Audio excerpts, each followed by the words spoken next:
Good morning, Team Alabama. Good morning, Team Alabama. We are ready for a little more in Hatchet. Please join me on page 93.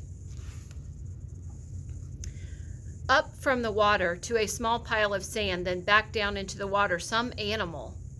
Some kind of water animal that came up to the sand to do what? To do something with the sand, to play or make a pile in the sand. He smiled. City boy, he thought. Oh, you city boy with your city ways. He made a mirror in his hand, a mirror of himself, and saw how he must look. City boy with your city ways, sitting in the sand, trying to read the tracks and not knowing and not understanding.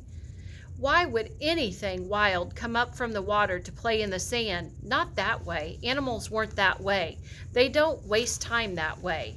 It had come up from the water for a reason, a good reason, and he must try to understand the reason. He must change to fully understand the reason himself, or he would not make it.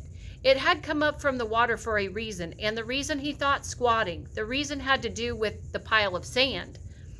He brushed the top off gently with his hand, but found only damp sand.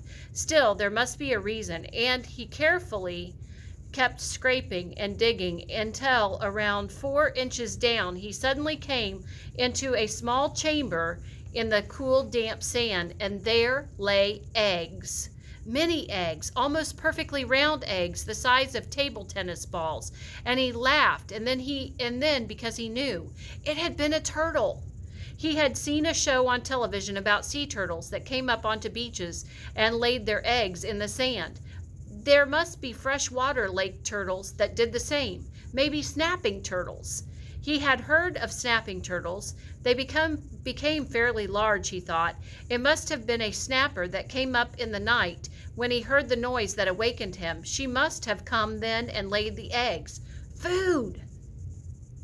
More than eggs, more than knowledge, more than anything, this was food. His stomach tightened and rolled, and he made noise as he looked at the eggs, and as if his stomach belonged to somebody else or had seen the eggs with its own eyes and was demanding food. The hunger, always there, had been somewhat controlled and dormant when there was nothing to eat, but with the eggs came the scream to eat. His whole body craved food with such an intensity that it quickened his breath. He reached into the nest and pulled the eggs out one at a time. There were 17 of them, each as round as a ball and white.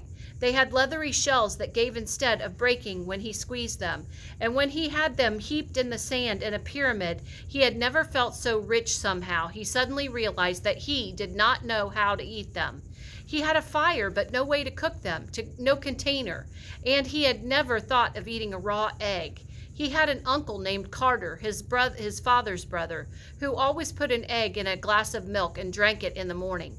Brian had watched him do it once, just once. And when the runny part of the white left the glass and went into his uncle's mouth and down the throat in a single gulp, Brian almost lost everything he had ever eaten. Still, he thought, still. As his stomach moved toward his backbone, he became less and less fussy. Some natives in the world ate grasshoppers and ants, and if they could do that, he could get a raw egg down. He picked one up and tried to break the shell and found it surprisingly tough. Finally, using the hatchet, he sharpened a stick and poked a hole in the egg. He widened the hole with his finger and looked inside, just an egg. It had a dark yellow yolk and not so much white, and he thought there would be just an egg. Food. Just an egg he had to eat, raw. He looked out across the lake and brought the egg to his mouth and closed his eyes and sucked and squeezed the egg at the same time and swallowed as fast as he could. Ugh! It had a greasy, almost oily taste, but it was still an egg. His throat tried to throw it back up, and his whole body seemed to convulse with it, but his stomach took it and held it and demanded more. The second egg was easier, and by the third one he had no trouble at all. It just slid down. He ate 6 of them, could have easily eaten all of them and not been full, but a part of him said to hold back and save the rest. He could not now believe the hunger. The eggs had awakened it fully roaringly, so that it tore at him. After the 6th egg, he ripped the shell open and licked the inside clean, and then went back and ripped the other 5 open and licked them out as well, and wondered if he could eat the shells. There must be some food value in them, but when he tried, they were too leathery to chew, and he couldn't get them down.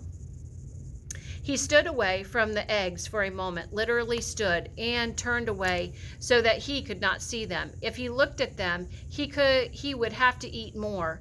He would store them in the shelter and eat only one a day. He fought the hunger down and controlled it. He would take them now and store them and save them and eat one a day, and realize that he thought that he had forgotten that they might come, the searchers. Surely they would come before he could eat all the eggs at one a day. He had forgotten to think about them, and that wasn't good. He had to keep thinking of them, because if he forgot them and did not think of them, they might forget about him, and he had to keep hoping. He had to keep hoping. Okay, we're going to stop there. That's the end of chapter 10. So go ahead and add a few facts to your Google Doc. Have a great rest of your day, Team Alabama.